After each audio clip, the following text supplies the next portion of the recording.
తీసుకెళ్తున్నాం అనేది క్లియర్గా వివరిస్తూ సో గత 5 సంవత్సరాలు జరిగినటువంటి తప్పిదాలు, వైసీపీ చేసినటువంటి అరాచకాలు ఇవన్నీ కూడా నిన్న మాట్లాడారు చాలా క్లియర్గా పవర్ పాయింట్ ప్రజెంటేషన్లో ఈ గణాంకాలతో పాటు.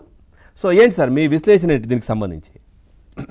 పవన్, ముందుగా మీకు ఏబిఎన్ ఆంధ్రజ్యోతి యాజమాన్యానికి, అలాగే యువనేత అజయ్ సజ్జాకి, అలాగే మసూదన్ గారికి, వీక్షకులందరూ కూడా శుభ మధ్యాహ్నం సార్. నమస్తే. 2014 రాష్ట్రం విభజన జరిగిన దానికంటే కూడా 5 సంవత్సరాల వైఎస్ఆర్సీపీ పార్టీ పాలనలో చాలా నష్టపోయాం. చాలా అంటే చాలా నష్టపోయాం. అది 1 సంవత్సరమో 2 సంవత్సరాలు 3 సంవత్సరాల్లో పూడ్చుకునేదైతే కాదు. అందుట్లో ఎలాంటి సందేహం కూడా ఏం లేదు. కాకపోతే ఈ కూటమి ప్రభుత్వం ఈ రోజు ఇబ్బడి ముబ్బడిగా పెట్టుబడులు తీసుకొస్తూ రాష్ట్రంలో ఆదాయాన్ని పెంచే మార్గంతో పాటు యువతకి ఉద్యోగ కల్పనలో భాగంగా వాళ్ళ ప్రయత్నాలు వాళ్ళు చేస్తున్నారు. చాలా వరకు విజయవంతం అయ్యారు. పక్క రాష్ట్రాలతో పోల్చుకుంటే చాలా గొప్పగా పెట్టుబడులు కూడా తీసుకురావడం కూడా జరిగింది. పెట్టుబడులు తీసుకురావడమే కాకుండా పనులు కూడా మొదలు పెట్టబోతున్నారు. ఇది శుభ పరిణామం. అంటే రాష్ట్రంలో 5 సంవత్సరాల పరిపాలన వల్ల జరిగిన నష్టాన్ని పూడ్చే క్రమంలో భాగంగా చంద్రబాబు నాయుడు గారు గతంలో చేసినటువంటి అభివృద్ధి కార్యక్రమాలను దృష్టిలో పెట్టుకొని వ్యాపార సంస్థలు కూడా పెట్టుబడులు పెట్టడానికి ముందుకు వస్తున్నాయి. ఆయన అంటేనే ఒక బ్రాండ్ అంబాసిడర్, అందుట్లో ఎలాంటి సందేహం కూడా ఏం లేదు. కాబట్టి ఈ రోజు చంద్రబాబు నాయుడు గారి యొక్క పరిపాలన మళ్ళీ గాడిలో పడుతుంది, గాడిలో పెడతారు.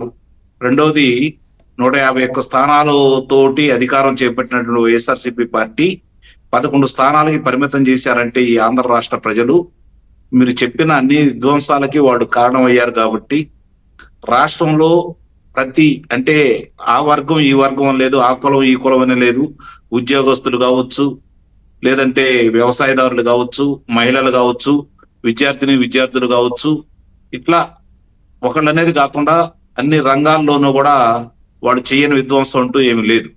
కాకపోతే ఇక్కడ దీన్ని సరిదిద్దే క్రమంలో భాగంగా ఇంకొంచెం ఈ కూటమి ప్రభుత్వం తీసుకోవాల్సిన కొన్ని కార్యక్రమాలు ఏంటాయంటే, మామూలుగా 2014 నుంచి 2019 వరకు ఏం అభివృద్ధి చేయలేదని చెప్పని తెలుగుదేశం పార్టీ ప్రభుత్వం ఓడిపోయింది. పవన్ చాలా గొప్పగా ఆ రోజు 2,62,000 కోట్ల రూపాయలు మాత్రమే రుణం తీసుకొని 5 సంవత్సరాలలో ఒకేపురం పోలవరం 72.5% పూర్తి చేశారు. అమరావతిలో పనులు మొదలు పెట్టారు. వాళ్ళ ఆనాటి పరిశ్రమల శాఖ మంత్రి గౌతమ్ రెడ్డి గారి లెక్కల ప్రకారం చూసుకుంటా ఉంటే 5,62,000 మందికి ఉద్యోగ కల్పన జరిగింది. ఇది బాగా గమనించుకోవాలి. అట్లాగే స్కిల్ డెవలప్మెంట్ ద్వారా 2 లక్షల పైచిలుకు మందికి వాళ్ళు నైపుణ్యాన్ని బయటకు తీస్తే 72,000 మంది ఉన్నత ఉద్యోగాలు చేసుకుంటూ ఈ రోజు చాలా మంచి మంచి సంస్థలు వాళ్ళు పనిచేస్తానే ఉన్నారు. మరి ఆ రోజు చూసుకుంటా ఉంటే ప్రతి పల్లెలో కూడా, ముఖ్యంగా ఎస్సీ కాలనీలో ప్రతి పల్లెలో కూడా సిమెంట్ రోడ్లు వేశారు. రమారమి 25,000 కిలోమీటర్ల సిమెంట్ రోడ్లు వేసి ఓ చరిత్ర అయితేనే సృష్టించారు ఆంధ్ర రాష్ట్రంలో. మరి ఇవన్నీ చేసి, ఇంత ఉపాధి కల్పన చేసి, ఇన్ని మంచి పనులు చేసి, మరి అభివృద్ధి పరంగా ముందుకు తీసుకెళ్లిన తర్వాత కూడా ఎందుకు ప్రజలు మళ్ళీ ఆ ప్రభుత్వాన్ని తీసుకొచ్చారు, తెలుగుదేశం ప్రభుత్వాన్ని ఓడించారు? ఇది కూటమి పెద్దలకు తెలియంది ఏమీ కాదు. కానీ కూడా ఒకసారి మళ్ళీ దీన్ని మననం చేసుకోవాలి. ఎందుకంటే అధికారంలోకి వచ్చిన తర్వాత మనం అధికారంలో ఎందుకు వచ్చాం, గతంలో ఎందుకు ఓడిపోయామని చెప్పి కనుక ఒకసారి కనుక మనం మననం చేసుకుంటా ఉంటే జరిగిన పొరపాట్లని తిరిగి పునరావృతం కాకుండా చేసుకుంటూ ముందుకెళ్ళగలిగితే 11 స్థానాలకి ఎందుకు ఈ ప్రజలు పరిమితం చేశారు అంటే, రాష్ట్రంలో జరుగుతున్నటువంటి ప్రతి కార్యక్రమాన్ని కనుక వాళ్ళు కూలంకుషంగా ప్రతి ఓటర్ కూడా గమనించాడు. కాబట్టి ఎక్కడెక్కడో దేశ విదేశాల్లో ఉండేవాళ్ళు కూడా వచ్చేసి నా గ్రామం, నా కుటుంబ సభ్యులు, నా బంధువులు, నా స్నేహితులు 5 సంవత్సరాల్లో ఈ రాష్ట్రంలో ఎన్నో ఇబ్బందులు పడ్డారు, భవిష్యత్తులో అలా పడకూడదని చెప్పని ఎక్కడెక్కడ వాళ్ళు కూడా వచ్చేసి వేలం వేరిగా అసలు ఊహించినంత మంది ఇక్కడికి వచ్చేసి మా బాధ్యత ఇది, మళ్ళీ ప్రభుత్వాన్ని మేము అధికారంలో తీసుకొస్తామని చెప్పని వాళ్ళందరూ కూడా చేయూతనివ్వబట్టి ప్రజలు కూడా ప్రతి పరిపాలనలో వ్యత్యాసాన్ని గమనించారు. కాబట్టి కక్షపూరితంగా వ్యవహరించారే తప్ప ప్రజలకు కావాల్సినటువంటి అవసరాలు ఏది కూడా వాళ్ళు నెరవేర్చలేదనే ఉద్దేశంతో పథకాలే కాదు, పథకాల వల్ల ప్రయోజనం ఉండదని చెప్పని ప్రజలు గుర్తించారు. కాబట్టి 5 సంవత్సరాల వాళ్ళ పరిపాలనకి 2024 మార్చి 13న వాళ్ళు విస్పష్టమైనటువంటి తీర్పిచ్చారు. తద్వారా జూన్ 4వ తారీఖు నాడు ఫలితాలు వచ్చినాయి.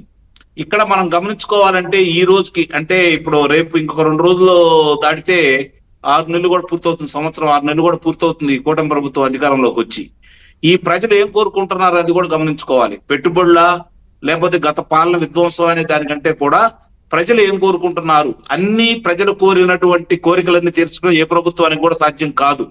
కానీ వాళ్ళ కోరికలు తీర్చగలిగే ఏదన్నా ఉన్నాయి అంటే దాని మీద ముందు దృష్టి పెట్టేసి ఆ విధంగా ముందుకెళ్ళగలిగితే నిస్సందేహం కూడా చంద్రబాబు నాయుడు గారు కోరుకున్నటువంటి ఆంధ్రప్రదేశ్ 2047 వికసిత ఆంధ్రప్రదేశ్ అనేది భారతదేశంలో ప్రథమ స్థానానికి వెళ్ళడానికి మాత్రం నిస్సందేహంగా అవకాశం అన్ని చెప్పారు. అంటే ఇప్పుడు 2014 తర్వాత టీడీపీ గవర్నమెంట్ ఉన్నప్పుడు వాళ్ళు చేసినటువంటి తప్పులు అంటే ఏం జరిగింది ఏంటి మననం చేసుకోవాలి, ఖచ్చితంగా ఇప్పుడు రిపీట్ కాకుండా చూసుకోవాలని అన్నారు కదా. సో అవి ఇప్పుడు జరగకుండా చూసుకునే ప్రయత్నం జరుగుతోందా? ఇప్పుడు ఎట్లా ఉంది మరి? అదే చెప్పబోతున్నాను. ఇక్కడ పెట్టుబడుల మీద పెట్టినటువంటి దృష్టి, ఇప్పుడు చిన్న ఉదాహరణ చెప్తాను. తెనాలిలో హంతకులు గాంజా బ్యాచ్ చేసినటువంటి విధ్వంసానికి పోలీసులు బహిరంగ ఇచ్చిన ట్రీట్మెంట్ కి తెనాలిలో ఎవరు కదిలాటలు గమనించుకోండి. నిన్న నెల్లూరులో జరిగిన కార్యక్రమానికి చాలా మంది తలదించుకుంటా ఉన్నారు. మరి 5 సంవత్సరాల విధ్వంసానికి కావచ్చు, 5 సంవత్సరాల్లో చేసినటువంటి దోపిడీ కావచ్చు, 5 సంవత్సరాల్లో చేసినటువంటి అరాచకం కావచ్చు, 5 సంవత్సరాల్లో చేసిన హత్యల గురించి కావచ్చు, ఎంతవరకు చర్యలు తీసుకుంటున్నాం మనం? ఎందుకు తీసుకోలేకపోతున్నాం? ఎక్కడ జరుగుతుంది అలసత్వం? ముఖ్యంగా పవన్, నువ్వు గమనించుకోవాల్సిన అంశం ఏంటంటే ఈ రోజు గ్రామీణ ప్రాంతాల్లో, ముఖ్యంగా గ్రామీణ ప్రాంతాల్లో రెవెన్యూ సంబంధించినటువంటి చాలా వివాదాలు, దగ్గర 3 లక్షల పైన వివాదాలు ఉన్నాయి. దాన్నే నిన్న స్వయంగా చంద్రబాబు నాయుడు గారు కూడా చెప్పడం కూడా జరిగింది. గతంలో కూడా చెప్పారు, మళ్ళీ చెబుతారు కూడా ఆయన. కానీ పరిష్కారం కావట్లా. చంద్రబాబు నాయుడు గారు ఆదేశించినా కూడా అవి పరిష్కారం కావట్లేదు. ఎందుకు కావట్లేదు? దాంట్లో చాలా మంది అధికారుల పాత్ర ఉంది. వాళ్ళని కాపాడుతూ ఇంకా సీఎంఓ స్థాయిలో కొంతమంది అధికారుల యొక్క సహాయ సహకారాలతోటి వాళ్ళు ఇంకా ఆ విధుల్లోనే ఉన్నారు.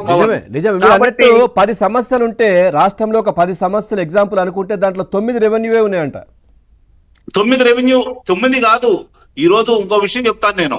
ఒక పిల్లవాడిని చదువుకోవాలని విదేశాలకు పంపించాలన్నా, లేకపోతే ఒక ఇల్లు కట్టుకోవాలన్నా, లోన్ కోసం వెళ్ళాలన్నా, లేకపోతే పిల్ల పెళ్లి చేయాలంటే దాన్ని భూమిని తనఖా పెట్టి బ్యాంకుల్లో లోన్ తీసుకోవాలన్నా కూడా ఈ రోజు రెవెన్యూ వాళ్ళ పుణ్యం అని చెప్పని అవి సాధ్యం కాని పరిస్థితి. ఇవి చాలా ప్రమాదం. ఇవి చాలా అంటే చాలా ప్రమాదం. దీన్ని సత్వరం పరిష్కారం చేయాల్సిన ఆవశ్యకత అయితే ఉంది. ఇది పరిష్కారం కాని సమస్య అయితే కాదు, నిస్సందేహంగా పరిష్కారం అయితే.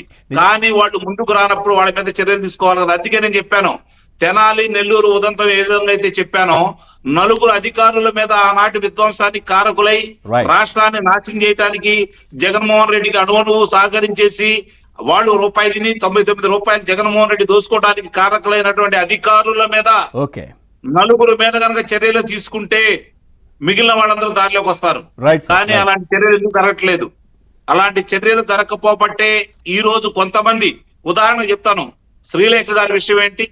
విశాఖపట్నానికి సంబంధించి ఆర్డీఓ గారు చేసినటువంటి శ్రీలేఖ గారి విషయం ఏంటి చెప్పండి. మరి ఆమె మీద వాళ్ళు ఏ విధంగా కావాలని చెప్పని అభాండాలు మోపి ఆమె విధుల్లోంచి తప్పించారు అంటే వాళ్ళు ఏదైతే అనుకున్నారో అధికారులు అది జరుగుతుంది. కానీ ప్రజలకు న్యాయం జరగట్లేదు.